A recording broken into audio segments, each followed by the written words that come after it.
Bismillahirrahmanirrahim. Assalamualaikum warahmatullahi wabarakatuh. Alhamdulillahirabbil alamin wa bihi nasta'in. Amma ba'du. Alhamdulillah, syukur pada Allah Subhanahu wa taala kerana dia masih mempertemukan kita di alam maya ini. Dan bagi siapa yang baru bersama saya, baru masuk ke channel saya ucapkan selamat datang, salam ukhuwah daripada saya. Dan bagi mereka yang sudah lama bersama saya, terima kasih kerana sudi mendengar bicara santai saya. Jadi malam ini saya nak kongsikan satu hadis Nabi yang berkaitan dengan Islam itu asing. Hadisnya berbunyi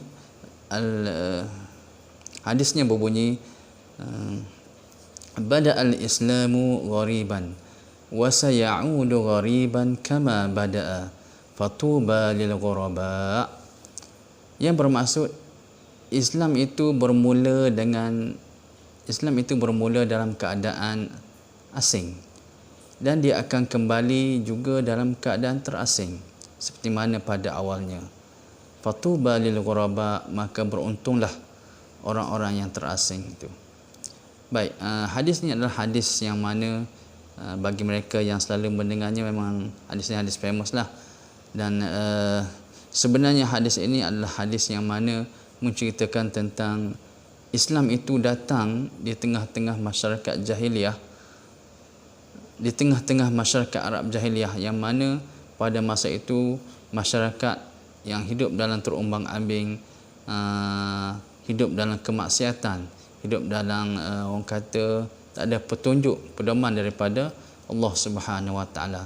Walaupun di sana ada agama-agama langit, ada agama Nasrani ada, tapi sedikit saja penganutnya. Agama Hanif pun ada, tapi sedikit saja. Jadi Islam ini datang di tengah-tengah kejahilan orang Arab pada masa itu. Kemudian dia datang, dia memperkenalkan dengan satu, orang kata, satu perkara yang begitu penting sekali, iaitulah keesaan kepada Allah Subhanahu wa taala, Tuhan yang satu. Jadi itulah yang seolah-olah mereka ini, itulah masyarakat Arab pada masa itu, mereka merasakan satu kejutan bagi mereka kerana melihat ada ideologi baru, seolah-olah macam ada agama baru. Walhal Islam ini dah lama dah, sejak daripada Nabi Adam lagi. Tapi mereka merasakan, kenapa ni macam ada satu yang baru? Kita dah lama dah menyembah berhala ni. Tiba-tiba ada orang bawa ajaran baru pula, Muhammad yang bawa, seolah begitu. Jadi orang katakan Islam ni datang dalam keadaan terasing. Kemudian bila begitu, Islam ini cuba untuk menghapuskan menghapuskan riba, menghapuskan sistem perhambaan, menghapuskan macam-macam lagi lah. Jadi banyak perkara yang mana berlaku dalam masyarakat Arab jahiliah pada masa itu. Datangnya Islam diubah. Minum arak diubah, kerana arak ni Islam larang minum arak, kan haram. Jadi dia ubah. Jadi Islam ni begitu juga, datangnya Islam, dia cuba mengangkat martabat seorang wanita, yang mana satu ketika dulu wanita ini dipandang hina, jijik oleh masyarakat pada masa itu. Islam datang mengangkat martabat wanita. Semuanya rasa pelik orang pada masa itu. Dia melihat satu kejanggalan pada Islam ini, kerana mereka dah lama dah dengan cara hidup mereka ini. Jadi inilah yang mana dikatakan Islam itu datang dalam keadaan asing, orang lain tak kenal, kan. Kemudian Islam ini akan kembali dalam keadaan terasing juga seperti mana ia bermula. Makna katanya ialah bila di mana di akhir zaman ini, bagaimana ianya terasing, itulah di akhir zaman ini kita melihat mereka yang cuba untuk mengamalkan ajaran Islam, mereka yang cuba untuk mengamalkan sunnah Nabi sallallahu alaihi wasallam, seolah macam tidak, orang kata, tak perlu lagi kepada ajaran Islam. Tak realistik lah orang kata.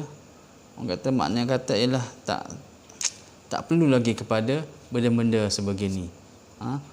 Contohnya orang wanita, perempuan, kan, buka aurat, ataupun wanita dikehendaki menutup aurat. Tapi zaman kini dia orang kata, tak relevan lagi menutup aurat. Kita ikut trend apa yang ada sekarang ni. Pakai baju ketat, singkat, pakai luar fit, ketat dan seumpamanya. Jadi inilah yang dikatakan seolah-olah orang yang cuba untuk mengamalkan ajaran Islam itu asing. Mungkin boleh pulau, mungkin tak ada kawan, mungkin orang takkan berkawan dengan dia dan seumpamanya. Saya nak bawa beberapa contoh lah, beberapa contoh bagaimana mereka yang cuba untuk menjadi orang asing di akhir zaman ini berlaku ke atas sahabat-sahabat saya sendirilah. Satu orang sahabat saya, dia bina rumah, seorang pegawai kerajaan, cikgu. Dia buat apa? Dia tak buat pinjaman. Dia kumpul duit sedikit demi sedikit. Ada duit, dia buat rumah. Dia tambah sikit. Ada duit, dia bina sikit. Tak ada duit, dia berhenti. Sehinggalah di saat-saat dia nak pencen tu, rumah dia nak siap dah. Ini sebagai satu contoh yang mana sahabat saya ini dia tidak bergantung kepada loan kerajaan. Kerana apa? Loan kerajaan ni memang dah kata memang ada hutang, berhutang dan sudah tentu mengandungi unsur-unsur riba. Jadi Islam dia melihat Islam itu menentang riba. Kenapa kita nak ambil riba? Kenapa kita nak mendekati riba? Itu satu contohnya. Kan? Bagi kita bagi orang kita melihat ataupun bagi orang lain yang melihat, rugilah sebab pegawai kerajaan tak ambil loan, dapat keistimewaan, berpuluh-puluh tahun boleh berhutang. Tapi bagi dia tidak. Bagi dia tidak. Dia cuba untuk menjauhi daripada berhutang dan menjauhi daripada pinjaman yang ada unsur-unsur riba itu sendiri. Itu yang pertama. Yang kedua contohnya ialah seorang sahabat saya yang lain, dia beli kereta bayar cash, bayar tunai kat bank. Sehingga kan pegawai bank tu dia kata, duit banyak ni kenapa beli kereta bayar cash? Kan boleh beli macam-macam lagi, simpan ke, buat benda ke, melabur ke dan seumpamanya. Tengok. Seolah-olah dia orang melihat kita nak jauhi daripada riba. Tapi orang Islam tu sendiri dia kata seolah macam pelik lah beli kereta bayar cash. Kenapa tak beli bayar ansuran 9 tahun, 10 tahun. Tengok bagaimana Islam ini dipandang asing. Orang cuba untuk menjauhi riba. Tetapi begitulah. Dan yang contoh ketiga ini, contoh yang berlaku ke atas seorang pesyarah saya sendiri, seorang doktor di Tanah Arab sana. Bagaimana dia ni tak pakai telefon, tak pakai handset. Pelik kan? Manusia pada masa ini kalau tak pakai handset, dia akan jadi pelik lah. Orang kata apa, tak ikut teknologi, tak ikut tamadun, tak bertamadun ke?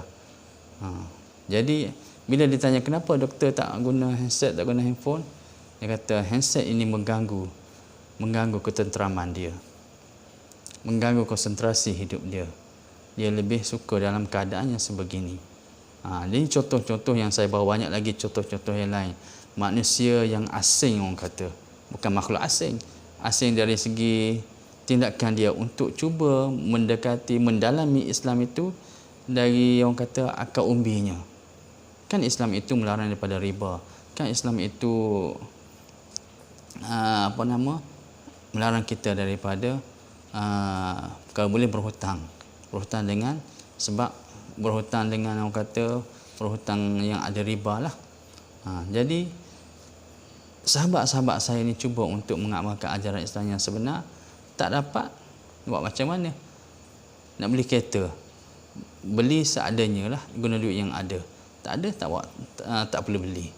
Dan inilah yang mana dikatakan manusia asing. Makna yang kata ialah hidup dalam keadaan asing, tak sama macam orang. Ramai orang sekarang ni, akhir zaman ini, mereka berlomba-lomba untuk membuat loan, membuat pinjaman. Bukannya untuk membayar cash sesuatu benda tu kan. Yang bayar cash ni biasanya beli tanah, beli rumah, membuat loan kan. Jadi itulah, kita sama-sama fikir, adakah di manakah kita berada sekarang ini? Adakah kita manusia yang terasing dalam situasi akhir zaman ini? Kerana kita tidak, orang kata, kalau kita nak betul-betul mengamalkan ajaran Islam, ambillah Islam itu secara menyeluruh, faham Islam itu betul-betul. Jangan pula kita ni gedegang-gedung memperjuangkan Islam, tetapi pada masa yang sama kita pun makan riba juga. kita pun mengamalkan rasuah juga dan seumpamanya. Jadi Islam bukan macam itu. Okey, itu saja untuk renungan kita bersama pada malam ini, insya-Allah. Semoga anda semua dirahmati dan dilindungi oleh Allah Subhanahu Wa Taala. Assalamualaikum.